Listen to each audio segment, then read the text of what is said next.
Hello students, welcome to civil holder जहाँ पे हम लोग बात करते हैं सिविल इंजीनियरिंग से जुड़े रिलेटेड सब्जेक्ट्स के बारे में। तो आज हम लोग बात करेंगे कंस्ट्रक्शन मटेरियल के बारे में, जो आपके थर्ड सेमेस्टर का सब्जेक्ट होता है। तो आज यहाँ पे आप देख सकते हो बोर्ड पर हमने टाइप करके रखा है principal properties of construction material. तो हाँ भाई, आज हम लोग principal properties of construction material के बारे में बात करेंगे। बट उससे पहले एक छोटा सा इंट्रो हो जाए कंस्ट्रक्शन मटेरियल के बारे में। आप फ्रेशर्स स्टूडेंट्स होगे तो भाई कंस्ट्रक्शन मटेरियल क्या होते हैं उसके बारे में जान लो।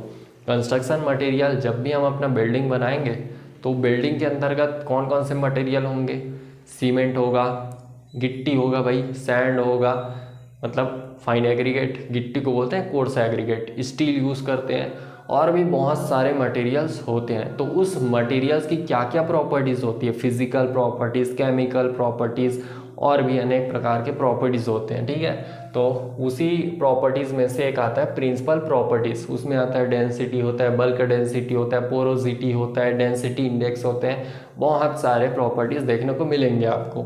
तो ऐसे करते करते हम लोग आज प्रिंसिपल प्रॉपर्टीज़ की बात करेंगे, और 3 प्रॉपर्टी को यहाँ पे मैं लेके आया हूँ, और अच्छे तरीके से जो आपके एग्ज़ाम रिलेटेड क्वेश्चन बनते हैं वैसा टाइप के बताने वाला हूँ। ठीक है, तो आप क्या कीजिए, नोट्स वगैरह निकाल लीजिए प्रॉपर तरीके से, और प्रॉपर तरीके से नोट्स मेरे साथ बनाते चलिए। मैं यहाँ से पूरा समझाऊंगा क्या चीज़ें हैं, क्या आपको याद रखना है और क्या चीज़ छोड़ना है। वैसे छोड़ने लायक तो यहाँ पे मैंने कोई चीज़ लिखा ही नहीं है, सारा जो चीज़ें हैं वो एग्ज़ाम रिलेटेड ही है। और इस तरीके से आप यदि एग्ज़ामिनर को अपना जो रिटन एग्ज़ाम है ना वो ऐसा देते हो तो भाई एग्ज़ामिनर तो अच्छे से चेक करेगा ही। ठीक है, तो चलिए, ये तो रहा इधर उधर की बातें। अब बात करते हैं सीधा principal properties of construction material. तो सबसे पहला प्रॉपर्टी आपको देखने को मिलेगा डेंसिटी। डेंसिटी को डिनोट किया जाता है रो से, ये रो का साइन होता है, अच्छे से इसको वो कर लीजिए, नोट करिए। उसके बाद फॉर्मूला की बात करते हैं तो डेंसिटी फार्मूला हो जाता है रो इज इक्वल टू एम बटा वी। यहाँ पे एम क्या है सर? तो एम हो जाता है आपका मास, और वी क्या है यहाँ पे? ये है आपका वॉल्यूम। ठीक है, तो मास और वॉल्यूम के रेशियो को बोलते हैं डेंसिटी। ठीक है, यूनिट क्या हो जाएगा इसका? ग्राम पर सीसी। और भी यूनिट क्या हो जाएगा, क्योंकि भाई हमारा एग्जाम में और भी अनेक प्रकार के यूनिट के साथ दिया जाता है। ठीक है, तो यहाँ पे ये और इसका यूनिट और देखेंगे तो हो जाएगा ग्राम पर केजी पर मीटर क्यूब। ठीक है, ये तो 2 यूनिट यहाँ से निकल के आ गया। उसके बाद डायमेंशन की बात करते हैं। डायमेंशन यानी कि होता है वीमा। वीमा आप लोगों ने जब अपने एकेडमिक वो था स्टडी, वहाँ पे आप लोग पढ़े जरूर हो गए वीमा को। ठीक है, इसका डायमेंशन हो जाएगा ML-3। ये चीज़ क्यों बता रहा हूँ? क्योंकि ये सारा चीज़ जो है आपको एग्जाम में देखने को मिलता है, छोटा छोटा चीज़। उसके बाद कंडीशन, ये जो है आप देख रहे हो कंडीशन होमोजीनियस मटेरियल। ये चीज़ मैंने यहाँ पे क्यों इंक्लूड किया है? क्योंकि जो है कई बार आपको डेंसिटी और बल्क डेंसिटी में कंफ्यूज कर सकता है एग्जामिनर। ठीक है, तो यहाँ पे कंडीशन की बात करेंगे। तो अब हम बात कर रहे हैं यहाँ पे मास और वॉल्यूम, तो किसकी मास और वॉल्यूम? तो वही कंडीशन है होमोजीनियस मटेरियल, यानी कि हम जो यहाँ पे अपना बिल्डिंग मटेरियल ले रहे हैं वो मटेरियल कैसा होना चाहिए? होमोजीनियस, यानी कि सममांगी होना चाहिए। ठीक है, तो ये आपका कंडीशन लग जाता है। अब यहाँ पे यदि हम इसके डेफिनेशन देखेंगे तो कैसा हो जाएगा? ये जो है किसी भी हमारे बिल्डिंग मटेरियल की, होमोजीनियस मटेरियल के मास और वॉल्यूम का क्या होता है? रेशियो, उसको बोलते हैं डेंसिटी। तो ये जो है कंप्लीट आपके जो भी टॉपिक्स रहते हैं वो हो गया। अब देखते हैं हमारे जो कंस्ट्रक्शन मटेरियल, या फिर बोल सकते हो बिल्डिंग मटेरियल। तो बिल्डिंग मटेरियल में ब्रिक लगता है, ग्रेनाइट है, पोर्टलैंड सीमेंट, वुड है, स्टील, कंक्रीट, और भी बहुत सारे मटेरियल्स आते हैं। तो उन मटेरियल की क्या क्या डेंसिटी होती है, डायरेक्ट आपको क्वेश्चन किया जा सकता है। तो उसी को यहाँ पे हम जो है टेबुलर फॉर्म में यहाँ पे पेस्ट करते हैं। अच्छे से आप भी टेबल बना के उसको लिखिए। तो पहले बात करते हैं ब्रिक के बारे में। ठीक है, तो ब्रिक की डेंसिटी क्या होती है? यहाँ पे डेंसिटी है ग्राम पर सीसी में। यहाँ पे मैं बगल में अभी बताऊंगा किलोग्राम पर मीटर क्यूब में क्या होता है। ठीक है, तो सबसे पहले ब्रिक के देखते हैं। तो ब्रिक का यहाँ पे ग्राम पर सीसी में डेंसिटी क्या होती है? 2.5 से लेकर 2.8। ग्रेनाइट का कितना हो जाएगा? 2.6 से लेकर 2.9। उसके बाद है पोर्टलैंड सीमेंट का है 2.9 से लेकर 3.1। उसके बाद वुड का है 1.5 से लेकर 1.6। स्टील की बात करेंगे तो 7.8 से लेकर 7.9, कंक्रीट की बात करेंगे तो 2.4। ये जो है डेंसिटी वो कौन से यूनिट में है, ग्राम पर सीसी, यानी कि सीसी को क्या बोलते हैं भाई, क्यूबिक सेंटीमीटर बोला जाता है या फिर ग्राम, और उसके बाद ये ऐसा भी लिखा जा सकता है इसको, ये जो है ग्राम पर सी का क्यूब, ऐसा, ठीक है। तो कंफ्यूज मत होना, इसको जो सी है इसको बोलते हैं क्यूबिक सेंटीमीटर। तो ये तो रहा क्यूबिक जो है ग्राम पर क्यूबिक सेंटीमीटर में। अब हम देखते हैं किलोग्राम पर मीटर क्यूब में, क्योंकि एग्जामिनर कंफ्यूज करना ज़्यादा चाहता है, ठीक है। तो हम जो है कंफ्यूज नहीं होंगे, यहाँ पे केजी पर मीटर क्यूब में भी बात कर लेते हैं, ठीक है। तो इधर देखते हैं, सबसे पहला ब्रिक का क्या हो जाएगा केजी पर मीटर क्यूब में, तो वो होता है 2500। ग्रेनाइट का कितना होता है, तो वो होता है 2600। पोर्टलैंड सीमेंट की बात करेंगे तो वो होता है 2900। वुड की बात करेंगे तो ये हो जाएगा 1500। स्टील की बात करेंगे तो वो होता है 7850। कंक्रीट की बात करेंगे तो वो होता है 2400, ठीक है। तो ये आपका केजी पर मीटर क्यूब में डेंसिटी। तो इसको भी बगल से ऐसा टेबल फॉर्म में नोट कर लीजिए, ऐसा बना के,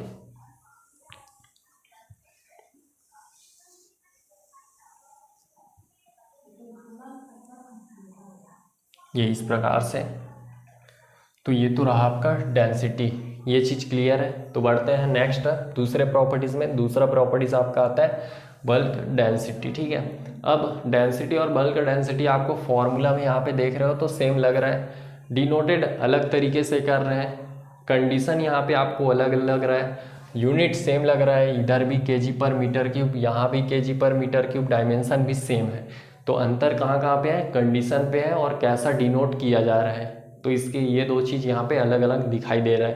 तो समझते हैं भाई कैसा कौन सा कंडीशन लग रहा है। यहाँ पे हमने कंडीशन लिख दिया पोरस है, वॉइड्स टाइप मटेरियल, तो वो चीज़ क्या है बढ़िया से समझते हैं, ठीक है।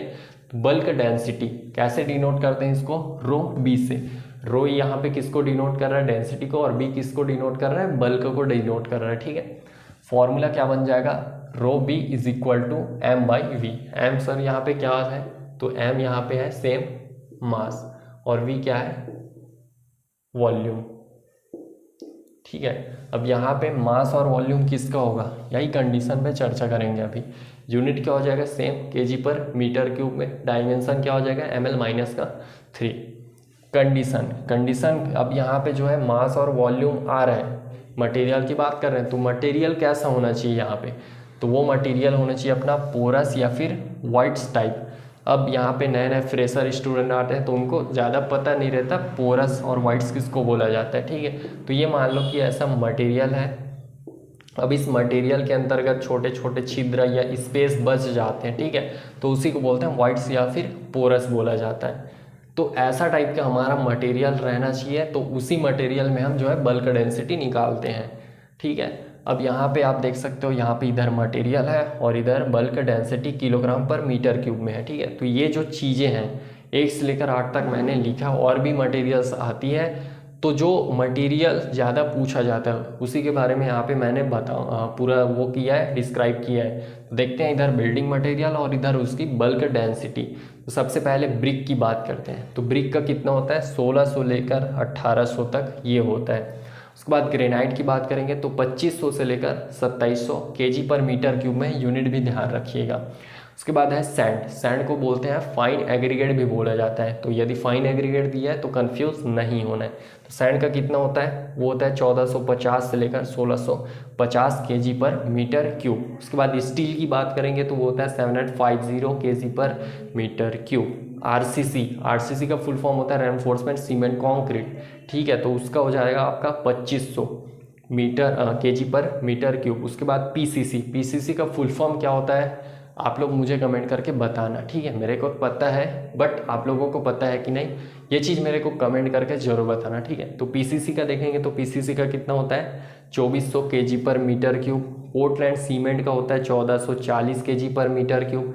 सीमेंट मोटार का होता है 2000 केजी पर मीटर क्यूब। तो ये होता है बल्क डेंसिटी। याद रखना कंडीशन कैसा कैसा दोनों में अप्लाई हो रहा है, डेंसिटी और बल्क डेंसिटी में, क्योंकि ज़्यादातर स्टूडेंट यही में ये इसी चीज़ में जो है कंफ्यूज होते हैं और एग्जामिनर भी यही चीज़ों में कंफ्यूजन कर देते हैं। ठीक है, अब ये दोनों चीज़ क्लियर है। अब यहाँ पे बात करते हैं हम तीसरा, डेंसिटी इंडेक्स प्रॉपर्टी होता है यह भी एक।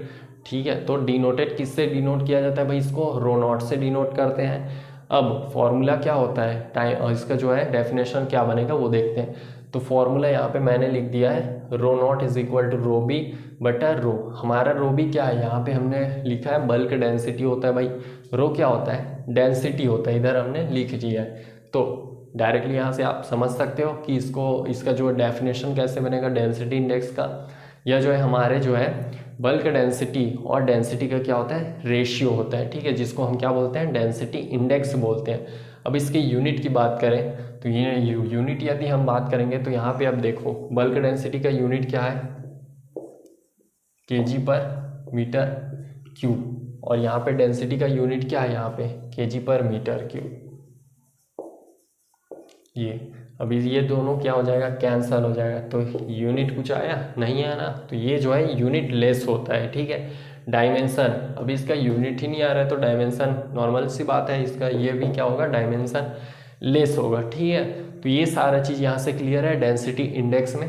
अब जो एग्ज़ाम में आने लायक है डेंसिटी इंडेक्स में, वहाँ पे एक चीज़ मैं बता रहा हूँ कि हमारे जो बिल्डिंग मटेरियल होते हैं, यहाँ पे हम जो है अनेक प्रकार के बिल्डिंग मटेरियल देखे हैं और भी होते हैं, बट यहाँ पे जो देख रहे हैं वो सारे चीज़ के मैं बात करता हूँ, और भी जो होते हैं वो सारा चीज़ भी इंक्लूड करते हैं। ठीक है, तो बिल्डिंग मटेरियल के केस में हम यदि डेंसिटी इंडेक्स की बात करेंगे तो उसकी वैल्यू सर क्या होती है, ये आपका क्वेश्चन आता है। ठीक है, तो हमारे जो बिल्डिंग मटेरियल होते हैं उन बिल्डिंग मटेरियल्स का जो डेंसिटी इंडेक्स होता है वो जो है 1.0 होता है। ठीक है, ये जो है अपर लिमिट है, इससे ज़्यादा नहीं होना चाहिए। क्यों नहीं होना चाहिए, ये भी क्वेश्चन बन सकता है भाई।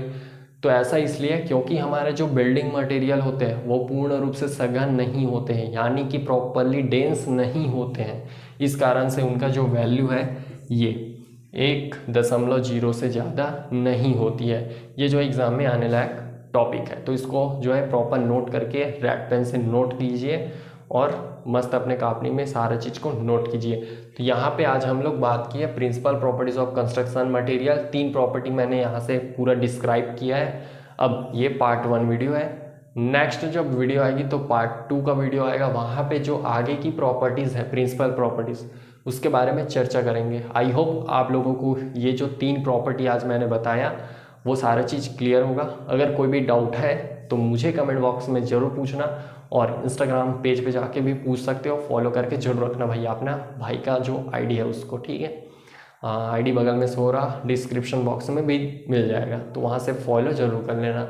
तो आई होप आज का जो क्लास है आप लोगों को पसंद आया होगा तो लाइक वाइक जरूर करना, चैनल को सब्सक्राइब करना, और आप लोग अपने दोस्तों के साथ चैनल को शेयर जरूर कर देना। और नोट्स वगैरह चाहिए तो मुझे कमेंट करना। हम लोग क्या करेंगे, जैसे स्टूडेंट का वो बढ़ता है संख्या तो बढ़िया सा टेलीग्राम चैनल बनाएंगे, वहाँ पे मैं पूरा नोट्स शेयर करते जाऊँगा जो जो क्लास होती जाएगी उसके अकॉर्डिंग। तो अपने दोस्तों के साथ शेयर जरूर करना। जैसे हमारे स्टूडेंट बढ़ता है वैसे वैसे हम लोग सारा चीज़ सिस्टमेटिक तरीके से करेंगे। आई होप आज का वीडियो पसंद आया होगा, पसंद आया तो लाइक करना और चैनल को भाई शेयर करके सब्सक्राइब जरूर कर देना। मिलते हैं गाइस जल्दी नेक्स्ट वीडियो के साथ, इसी टॉपिक में मिलेंगे हम लोग वापिस। जय हिंद।